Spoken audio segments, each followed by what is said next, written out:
ਜੀ। ਅਗਲੀਆਂ ਜਿਹੜੀਆਂ ਖ਼ਬਰਾਂ ਉਸ ਦੇ ਉੱਤੇ ਆਪਾਂ ਜਿਹੜੀਆਂ ਨਜ਼ਰ ਮਾਰਦੇ ਜਾਈਏ, ਕਿਮ ਜੋਂਗ ਉਨ ਨਾਰਥ ਕੋਰੀਆ ਦਾ ਜਿਹੜਾ ਲੀਡਰ ਆਪਣੇ ਆਪ ਨੂੰ ਅਖਵਾਉਂਦਾ ਆ, ਉਹ 36 ਦਿਨ ਗਾਇਬ ਰਿਹਾ। ਅਚਾਨਕ ਕਿਸੇ ਪਾਸੇ ਲੱਭਾ ਨਹੀਂ। ਪਹਿਲੋਂ ਮਿਜ਼ਾਈਲ ਤੇ ਮਿਜ਼ਾਈਲ ਜਿਹੜੀ ਆ ਉਹ ਟੈਸਟ ਕਰੀ ਜਾਂਦਾ ਸੀ ਤੇ ਹੁਣ ਮੁੜ ਕੇ ਵਾਪਸ ਸਪੌਟਲਾਈਟ 'ਚ ਆਉਂਦਿਆਂ ਹੀ ਕਿਹਾ, ਨਾਰਥ ਕੋਰੀਆ ਉਹ ਯੁੱਧ ਦੇ ਲਈ ਆਪਣੇ ਆਪ ਨੂੰ ਤਿਆਰ ਕਰੇ।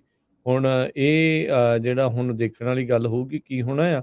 ਨਾਰਥ ਕੋਰੀਆ ਦੇ ਜਿਹੜੇ ਕਿਮ ਜੋਂਗ ਉਨ ਆ, ਉਹਨੇ ਮੀਟਿੰਗ ਕੀਤੀ ਆ ਮਿਲਟਰੀ ਦੇ ਅਧਿਕਾਰੀਆਂ ਦੇ ਨਾਲ ਸੋਮਵਾਰ ਨੂੰ ਤੇ ਕਹਿੰਦੇ ਵੀ ਉੱਥੇ ਵਾਰ ਸਟ੍ਰੈਟਜੀਜ਼ ਉਸ ਦੇ ਉੱਤੇ ਡਿਸਕਸ਼ਨ ਜਿਹੜੀ ਉਹ ਕੀਤੀ ਗਈ ਆ।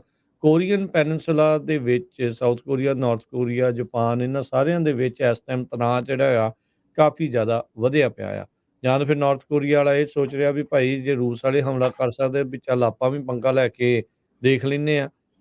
ਆਸਾਰ ਇਦਾਂ ਦੀ ਚੀਜ਼ ਦੇ ਜਿਹੜੇ ਉਹ ਘੱਟ ਆ, ਪਰ ਇੱਕ ਵਾਰੀ ਫੇਰ ਇਹਨੇ ਦੁਨੀਆ ਭਰ ਦੇ ਵਿੱਚ ਹੜਕੰਪ ਮਚਾ ਦਿੱਤਾ ਹੈ ਜਦ ਉਸਨੇ ਆਪਣੇ ਮੁਲਕ ਨੂੰ ਯੁੱਧ ਦੇ ਲਈ ਤਿਆਰ ਹੋਣ ਨੂੰ ਆਖ ਦਿੱਤਾ ਹੈਗਾ ਆ। ਸੋ ਮਹੀਨੇ ਤੋਂ ਵੱਧ ਇਹ ਗਾਇਬ ਜਿਹੜਾ ਰਿਹਾ, ਕਿਤੇ ਕਿਸੇ ਦੀਆਂ ਨਜ਼ਰਾਂ ਦੇ ਵਿੱਚ ਨਹੀਂ ਸੀਗਾ ਤੇ ਇਸਨੇ ਜਿਹੜੀ ਪਹਿਲੀ ਪਬਲਿਕ ਅਪੀਅਰੈਂਸ ਹੋਈ ਆ ਤੇ ਉਹਦੇ ਵਿੱਚ ਸਿੱਧਾ ਯੁੱਧ ਦੀ ਤਿਆਰੀ ਨੂੰ ਉਹ ਆਖ ਦਿੱਤਾ ਹੈਗਾ ਆ। ਸੋ ਸਾਊਥ ਕੋਰੀਆ ਨੇ ਇਸ ਦੇ ਵਿੱਚ ਕਿਹਾ ਵੀ ਉਹ ਜਿਹੜੀਆਂ ਮਿਲਟਰੀ ਐਕਟੀਵਿਟੀਜ਼ ਜਿਹੜੀਆਂ ਵਧੀਆਂ ਹੋਈਆਂ ਆ ਉਹਨਾਂ ਨੂੰ ਮੋਨੀਟਰ ਜਿਹੜਾ ਉਹ ਕਰ ਰਿਹਾ ਆ ਪਿਓਂਗਯਾਂਗ ਦੇ ਵਿੱਚ, ਯਾਨੀ ਕਿ ਨਾਰਥ ਕੋਰੀਆ ਦੇ ਵਿੱਚ। ਨਾਰਥ ਕੋਰੀਆ ਦੀ ਫੋਰਨ ਮਿਨਿਸਟਰੀ ਦੇ ਜਿਹੜੇ ਸਪੋਕਸਪਰਸਨ ਆ, ਉਹਨਾਂ ਨੇ ਜਿਹੜਾ ਕਿਹਾ ਵੀ ਸਾਡੇ ਵੱਲੋਂ ਇਹ ਇੱਕ ਹਿਸਾਬ ਦੇ ਨਾਲ ਯੂਐਸ ਨੇ ਜਿਹੜੀਆਂ ਅਨਾਊਂਸ ਕੀਤੀਆਂ ਸੀਗੀਆਂ ਮਿਲਟਰੀ ਡ੍ਰਿਲਸ, ਉਹਦੇ ਜਵਾਬ ਵਜੋਂ ਇਹ ਜਿਹੜਾ ਉਹ ਕੀਤਾ ਆ। ਕਹਿੰਦੇ ਵੀ ਇਸ ਦੇ ਕਰਕੇ ਪੈਨਿਨਸੂਲਾ ਦੇ ਵਿੱਚ ਇੱਕ ਵੱਡਾ ਵਾਰ ਯੁੱਧ ਹੋਣ ਦਾ ਖਤਰਾ ਜਿਹੜਾ ਆ ਇਹਨਾਂ ਨੇ